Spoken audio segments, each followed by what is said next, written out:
अब देखिए प्रश्नावली 1.2 का तीसरा क्वेश्चन, सिद्ध कीजिए कि एफ एक्स बराबर ग्रेटेस्ट इंटीजर एक्स, ठीक है, फंक्शन है जो आर से आर पर परिभाषित है, ठीक है, रियल नंबर से रियल नंबर पर परिभाषित है। मतलब इसका डोमेन भी क्या है, वास्तविक संख्या, और कोडोमेन भी क्या है, वो वास्तविक संख्या है।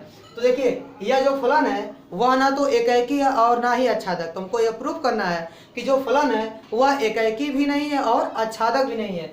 अब देखिए यहाँ बताया गया है कि जो ग्रेटेस्ट इंटीजर एक्स है वो परिभाषित कैसे है कि एक्स से कम या उसके बराबर महत्तम पूर्णांक को निरूपित करता है, महत्तम पूर्णांक को निरूपित करता है।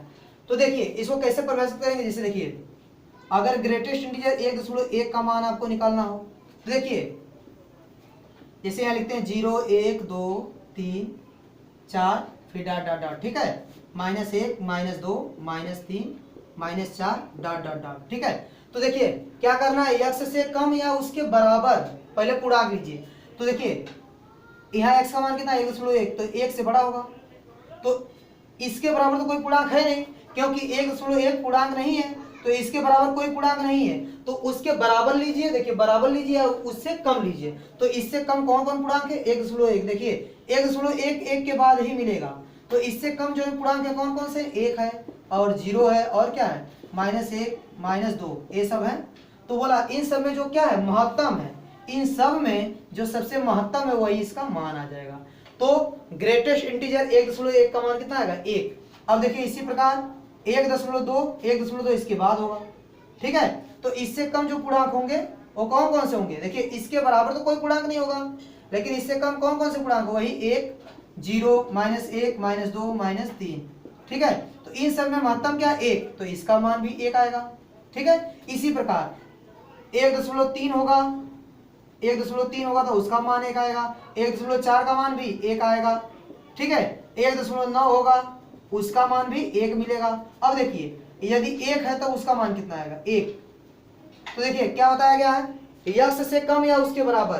तो देखिए यहाँ एक्स क्या है, पूर्णांक है, तो इसके बराबर भी लेंगे और इससे कम भी लेंगे। तो इससे कम कौन कौन है, 0 -1 -2 -3, ठीक है। तो इन सब में बड़ा कौन, 1, तो इसका मान भी 1 आएगा। तो देखिए ग्रेटेस्ट इंटीजर 1 का मान 1 आएगा और 1 से बड़ा कोई होगा तो उसका मान भी 1 आएगा, लेकिन वो 2 से क्या होना चाहिए, छोटा। मतलब 1 से लगाए और 2 से कम तक जितने भी मान है एक्स का मान, ठीक है, 1 से लगाए 1 से लेकर कहां तक, 2 से कम तक, उन सब का मान कितना आएगा, 1 आएगा। इसी प्रकार ग्रेटेस्ट इंटीजर 2 का मान कितना आएगा, 2, और 2.1 का मान 2, 2.2 का मान 2 आएगा, 2.3 का मान भी 2 मिलेगा, ठीक है। तो समझ में आ गया आपको ग्रेटेस्ट इंटीजर फंक्शन, ठीक है। अब हम लोग को क्या सिद्ध करना है, अब हम लोग को यह सिद्ध करना कि यह एकाएकी नहीं है और यह भी सिद्ध करना है कि आच्छादक नहीं है। तो देखिए पहले एकाएकी सिद्ध करते हैं। तो लिखेंगे चूंकि f 1.1, तो 1.1 का मान निकालिए कितना आएगा, 1.1। तो ग्रेटेस्ट इंटीजर 1.1 का मान कितना आता है, 1, ठीक है, 1। और ग्रेटेस्ट इंटीजर 1.2 का मान कितना आएगा, 1.2, इसका मान भी मिलेगा 1, ठीक है, बताया गया है इन दोनों का मान 1 मिलेगा। देखिए ये दोनों एलिमेंट अलग अलग हैं, 1.1 और 1.2, लेकिन इनकी इमेज क्या मिल रही है, सेम मिल रही है। तो दो अलग अलग एलिमेंट की एक ही इमेज मिल रही है, तो एकाएकी नहीं होगा। एकाएकी का अर्थ होता है कि अलग अलग एलिमेंट की अलग अलग इमेज भी मिलनी चाहिए। तो देखिए यहाँ लिखेंगे, यहाँ लिखिए चूंकि f 1.1, ठीक है, और f 1.2, दोनों की इमेज क्या है, 1 है, इसलिए जो फलन है वह एकाएकी नहीं है, एकाएकी नहीं है, ठीक।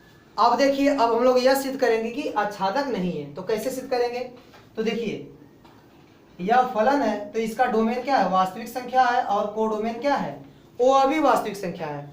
तो देखिए यह फंक्शन से पता चल रहा है कि कोई भी एलिमेंट रखे, डोमेन का कोई भी एलिमेंट हो उसकी इमेज हमेशा क्या मिल रही है, कोई ना कोई पूर्णांक मिल रहा है। तो डोमेन का कोई भी एलिमेंट होगा उसकी इमेज कुछ भी मिलेगी तो क्या मिलेगी, केवल कोई ना कोई पूर्णांक मिलेगा। क्या मिलेगा, कोई ना कोई पूर्णांक, ठीक है।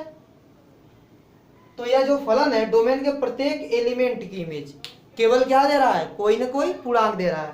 तो मतलब पता चल रहा है कि सह डोमेन में जो पूर्णांक हैं, सडोमेन में जो पूर्णांक हैं उन्हीं की प्री इमेज मिलेगी। ठीक है, अगर यह फंक्शन डोमेन के प्रत्येक एलिमेंट की इमेज केवल क्या दे रहा है, कोई ना कोई पूर्णांक दे रहा है। ठीक है, तो इससे यह स्पष्ट हो जाता है कि जो सह डोमेन में पूर्णांक हैं, ठीक है, उन्हीं की प्री इमेज मिलेगी। उनके अतिरिक्त और जितने भी रियल नंबर हैं, पूर्णांक के अतिरिक्त जितने भी रियल नंबर हैं, उनकी प्री इमेज डोमेन में नहीं मिलने वाली है। इससे स्पष्ट हो जाता है कि फलन क्या है, आच्छादक नहीं है। तो इसे कोई भी एलिमेंट लिख दीजिए। चूंकि सह डोमेन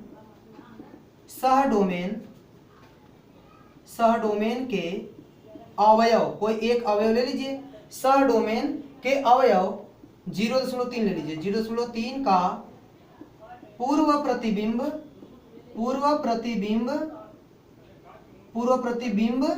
डोमेन में नहीं है। क्या लिखेंगे, पूर्व प्रतिबिंब डोमेन में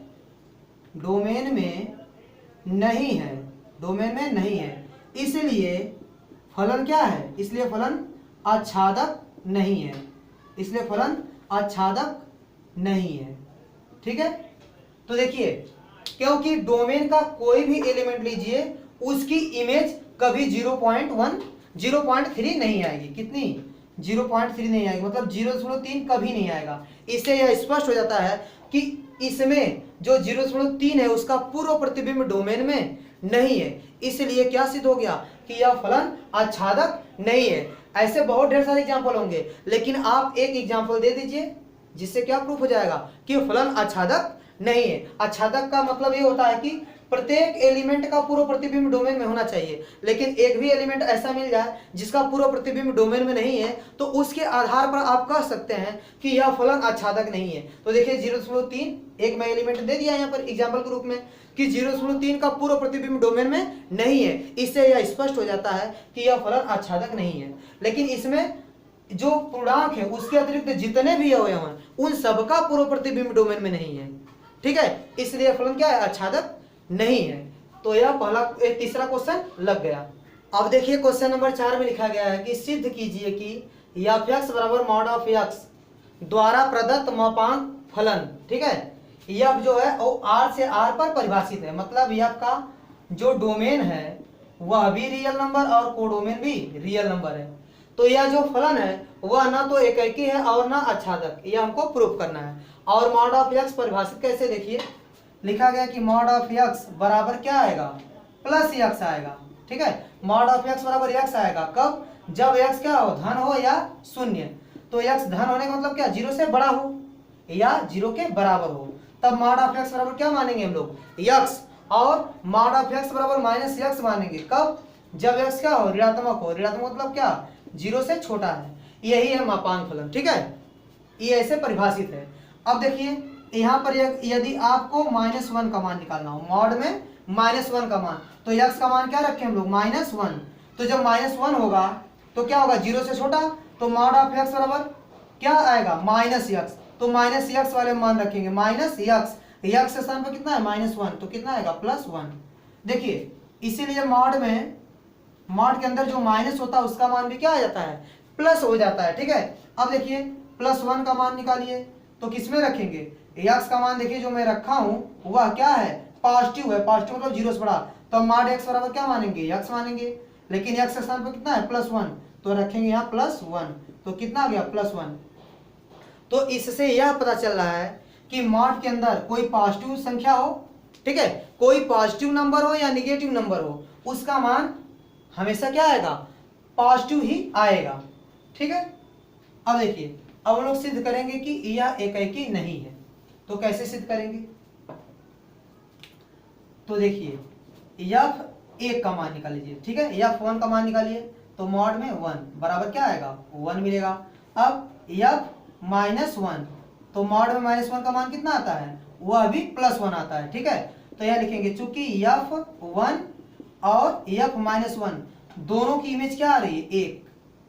ठीक है, मतलब यह दो अलग अलग एलिमेंट है, 1 और -1 क्या है, दो अलग अलग एलिमेंट हैं, लेकिन इनकी इमेज क्या आ रही है, सेम आ रही है। तो अलग अलग एलिमेंट की इमेज क्या आ रही है, सेम आ रही है, इसलिए वह एकैकी नहीं होगा।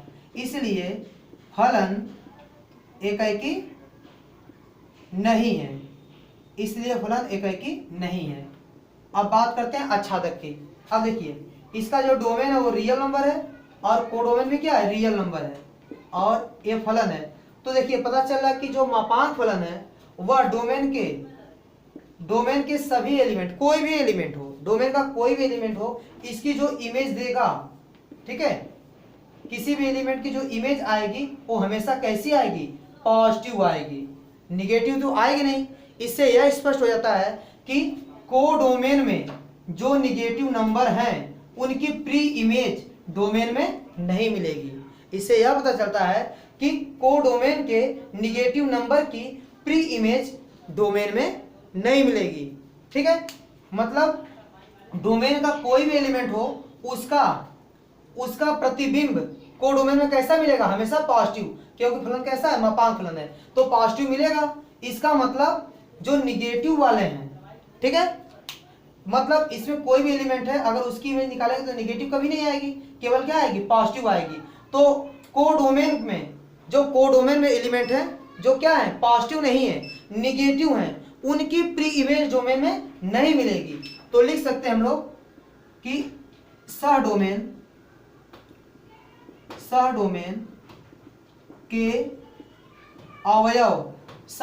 के अवयव, कोई एक अवयव लीजिए निगेटिव, उसकी प्री इमेज नहीं मिलेगी, तो कोई एक अवयव दिखा दीजिए।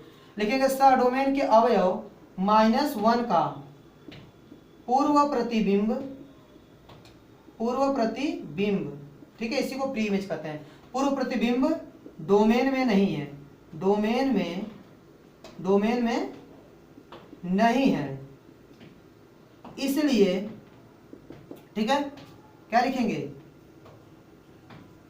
चूंकि सह डोमेन के अवयव -1 का पूर्व प्रतिबिंब डोमेन में नहीं है, इसलिए फलन आच्छादक नहीं है। फलन क्या है, आच्छादक नहीं है। ठीक है, फलन आच्छादक नहीं है। देखिए जितने भी निगेटिव नंबर हैं उनका पूर्व प्रतिबिंब डोमेन में नहीं मिलेगा। तो आप कोई एक एग्जांपल दे दीजिए, -1 -2 कुछ भी दे दीजिए। तो मैं एक एग्जांपल लिखा हूं, सह डोमेन के अवयव -1 का पूर्व प्रतिबिंब डोमेन में नहीं है, इसलिए फलन क्या है, आच्छादक नहीं है। तो यह चौथा क्वेश्चन लग गया। या आप यह भी लिख सकते हैं कि डोमेन के किसी भी अवयव का प्रतिबिंब सह डोमेन में निगेटिव नहीं मिलता है, इसलिए सह डोमेन के किसी भी निगेटिव नंबर का यानी किसी भी ऋणात्मक संख्या का पूर्व प्रतिबिंब डोमेन में नहीं होगा, इसलिए फलन आच्छादक नहीं होगा। ठीक है, इस प्रकार क्वेश्चन नंबर 4 हो गया।